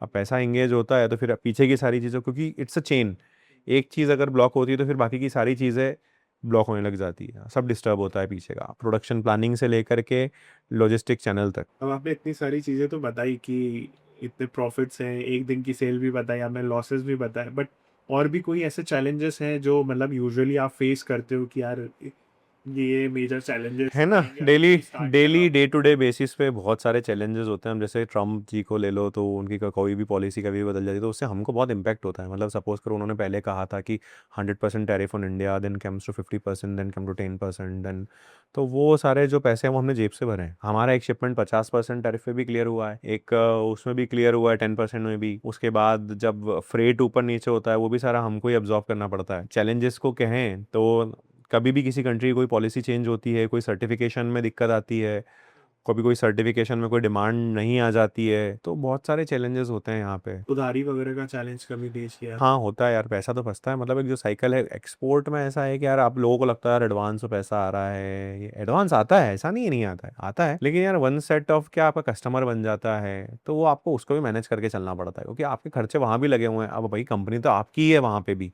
ऐसा तो है नहीं कि आपने कस्टमर को माल भेज दिया खत्म हो गया। You are selling a brand, तो उसकी responsibility from top to bottom आप ही की होती है। आप यहाँ से एक्सपोर्ट कर रहे हो, वहाँ इंपोर्ट कर रहे हो तो वो भी आप ही इंपोर्ट कर रहे हो। आपका कस्टमर जो वहाँ पे जो आपका डीलर डिस्ट्रीब्यूटर है वो आप ही के भरोसे बैठा है, उसका माल भी आपको ही बिकवाना है। वो आपको स्ट्रेटजी में जो लोकल चीज़ें उनमें हेल्प कर देगा, लेकिन अल्टीमेटली पैसा तो उस पर आप ही को लगाना है। तो बहुत सारी चीज़ें होती है और उन सब चीज़ों में पैसा बहुत फंसता है। फंसता मतलब ठीक है आता है, लेकिन अब रोटेशन ब्लॉक होता है कई बार। कभी ऐसा भी कोई चैलेंज आता है क्या? जैसे मुझे जो लग रहा है, फॉर एन एग्जांपल, जब हम इंडिया में रहते हैं और इंडिया में सेल करते हैं तो चीज़ें शायद इजी भी होती है क्योंकि हमारे कॉन्टैक्ट्स नेटवर्क्स होते हैं। तो जैसे जब आप बाहर की कंट्रीज में एक्सपोर्ट करते हो तो वहाँ पे आपका कोई बंदा हो, वैसे आपने कोई हाँ कोई लगता टीम है। सेटअप की हुई है वहाँ पे? हाँ है हमारी टीम वहाँ पे। जैसे कि अब सपोज करो जब यहाँ से माल निकलता है तो वहाँ जाता है, तो वहाँ हमारे CHAs हैं जो कि माल क्लियर करवाते हैं। उसके बाद हमारे लॉजिस्टिक पार्टनर है जो वहाँ से माल को मूव करके हमारे जो कस्टमर, मतलब जो डीलर डिस्ट्रीब्यूटर है उसके वेयर हाउस पर डिलीवर करते हैं। उसके बाद वहाँ पे एक टीम है जो सारी वहाँ की अकाउंटिंग देखती है कि भाई यहाँ इतना माल आज इनवर्ड हुआ, इतना माल बिका, उसका हिसाब किताब। उसके बाद फिर जो पैसा आता है वो टाइमली हमारे अकाउंट्स में और ये सब चीज़ों में आना चाहिए। ये सारी चीज़ों को मैनेज करने के लिए स्टाफ डेडिकेटेड है। क्या एडवाइस देना चाहोगे आप ऑडियंस को जो अपना एक प्रीमियम ब्रांड और लग्जरी ब्रांड स्टार्ट करना चाहते हैं और स्पेशली एक्सपोर्ट करना चाहते हैं? यार देखिए, एक्सपोर्ट करना मतलब मैं नहीं कहूँगा कि टफ़ है, इजी है, बट चैलेंजेस हैं, ऐसा नहीं है। और यार आप, मैं तो चाहता हूँ कि हर कोई एक्सपोर्ट करे। आज माननीय प्रधानमंत्री जी जो हैं हमारे, मोदी जी, वो एक्सपोर्ट को इतना मतलब प्रमोट कर रहे हैं, इतनी सब्सिडीज़ दे रहे हैं, इतना सब कुछ हेल्प कर रहे हैं MSMEs को और एंटरप्रेन्योर्स को कि आप लोग आइए और अपने माल को बाहर भेजिए। इसमें चैलेंजेस नो डाउट बहुत सारे हैं। मैं जो टिप देना चाहूँगा वो ये देना चाहूँगा कि पहले आपकी रिसर्च करिए, पूरी रिसर्च होनी चाहिए आपको। मतलब जितना समय आप सपोज कीजिए सोच रहे हैं कि मैं 1 साल में चालू करूँगा, 1 साल में कोई चालू मत करो उसको। आप टाइम लो, अपना पूरा टाइम लो, पूरी रिसर्च करो। उसके बाद है ना, मैं अगर पॉसिबल हो तो जिस कंट्री को आप स्टार्ट करना चाह रहे हो एक बार उस कंट्री में विजिट करो। हमने भी यही किया था, हमने भी विजिट किया उस कंट्री को। हमारे मेरे पर्सनल खैर मेरे कॉन्टैक्ट्स थे तो मैंने उन कनेक्ट्स के थ्रू जा करके चीज़ों को किया, लेकिन अगर ऐसा नहीं भी है तो कोई बात नहीं। और आजकल कुछ टफ नहीं है, आप जाओ लोगों से मिलो, जितना जाओगे जितना मिलोगे जितना उसमें घुसोगे उतना ईजी होता जाएगा आपके लिए। स्टेप बाय स्टेप इसको ऐसे तोड़ेंगे कि आप फर्स्ट आपने पूरा रिसर्च किया प्रोडक्ट के बारे में कि क्या है। मतलब मैं जस्ट कंक्लूजन दे रहा था कि जितना आपने बताया कि उसको फिर जैसे जैसे आप करते जाओगे वैसे वैसे आपको समझ आती जाएगी, स्टेप बाय स्टेप क्रैक करते चले जाओगे, राइट? हाँ, मतलब जैसे जैसे आप करते चले जाओगे उसको स्टेप बाय स्टेप क्रैक होती जाएगी चीज़ें, और आपको सॉल्यूशन खुद ही मिलते जाएंगे इस चीज़ के। और अब भैया हमारे नए प्रोडक्ट्स आ रहे हैं उनके बारे में तो बोलना है मेरे को। एक नया वर्टिकल हम लोगों ने ऐड किया है। और कौन कौन से अभी, what is the future of the Vedas, अभी क्या? यार हम लोग ना एक नया वर्टिकल ऐड कर रहे हैं अपनी कंपनी में। मतलब अभी तो जैसे हम लोग ग्रीन टी कर रहे थे, उसके साथ एक नया वर्टिकल ये है कि हम लोग है ना न्यूट्रास्यूटिकल प्रोडक्ट्स में भी हम लोगों ने ऐड ऑन किए हैं। अब जैसे आपने नटेला खाया है तो उसी तरह से Nutella is a chocolate spread, chocolate and hazelnut spread.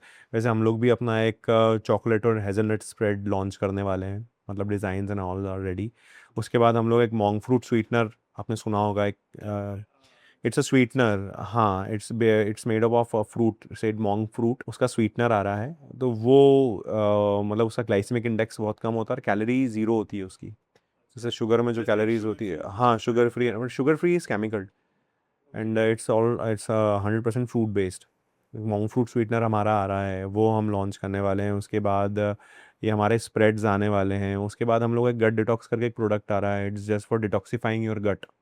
It's also in pipeline, so we are also launching that product as well. So it's a total nutraceutical category. अभी अभी मार्केट में ना प्रोटीन का बहुत एक वो आ गया, इवन कल मैं देख रहा था तो आप बिलीव करोगे, founder of EaseMyTrip Prashant Titti, उन्होंने आटा लॉन्च किया है उस प्रोटीन आटा। प्रोटीन आटा, उस हाँ 100 ग्राम आटा में आई थिंक 46 ग्राम प्रोटीन है। तो हाँ, वो क्या एक्चुअली आपने ऐसा कुछ सोचा कि यार ठीक हम है, लोगों लोग ने, मैंने हर्बल टी या सोचा था। चाय में कुछ ऐसा हाँ प्रोटीन मैंने या फिर कोई ऐसा चाय में प्रोटीन मैंने सोचा था, बट उस पर वर्किंग चल रही है हमारी। जैसे अगर हाँ कुछ हम लोग के ट्रायल्स और ये सब चल रहे हैं, कुछ अगर होता है तो डेफिनेटली हम लोग इसको लॉन्च, मतलब हम लोग करना ही है लॉन्च, क्योंकि प्रोटीन का अभी मतलब हर कोई प्रोटीन डिमांड कर रहा है मार्केट में। तो हम लोग का भी उस पर R&D चालू है। बट कोई भी प्रोडक्ट ऐसे ही लॉन्च नहीं होता, उसके पीछे बहुत तगड़ी रिसर्च, हाँ रिसर्च। और उसके बाद क्या होता है कि उसकी शेल्फ लाइफ कितनी है, उसकी सस्टेनेबिलिटी कितनी है, कस्टमर को पसंद आए या ना आए, लेकिन क्या वो प्रोडक्ट टिकेगा, ये सारी चीज़ें बहुत मैटर करती है। उसमें आप डाल क्या रहे हो भाई, अल्टीमेटली वो कंज्यूम करने वाली चीज़ें हैं। मतलब अल्टीमेटली कोई at the end of the day उसको कंज्यूम करेगा। तो ये सारे पॉइंट्स को बहुत ध्यान रखना पड़ता है।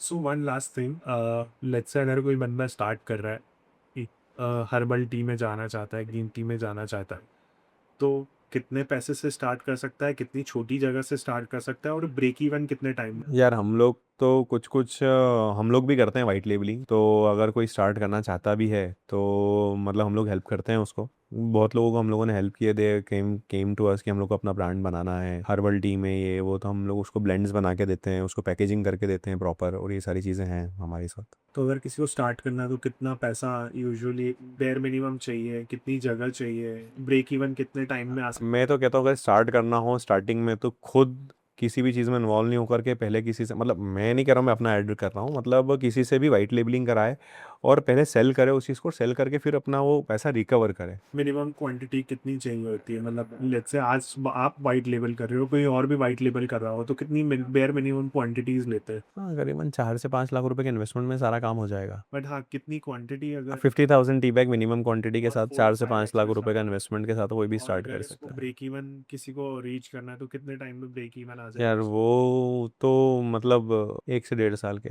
डिपेंड करता है वो क्या उसकी स्ट्रैटेजी लेके चल रहा है। ओके, ऑल राइट हिमांशु भैया, thank you so much for your time. बहुत सारी चीज़ें मैंने खुद आज सीखी एक्सपोर्ट के बारे में आपसे। और जितना इजी ये लोग दिखता है ना, मतलब जितना इजी ये बिजनेस दिखता है कि आप कर लो, उतना इजी नहीं है यार। मतलब जैसे आपने बताया, लेबर चार्जेस, फ्रेट और लॉसेस, ये सब हमारे इंडिया में तो आई थिंक लेबर कितनी सस्ती है, मतलब आई थिंक मेरे ख्याल से पूरी दुनिया में सबसे सस्ती और चीप लेबर हमारे इंडिया में ही है।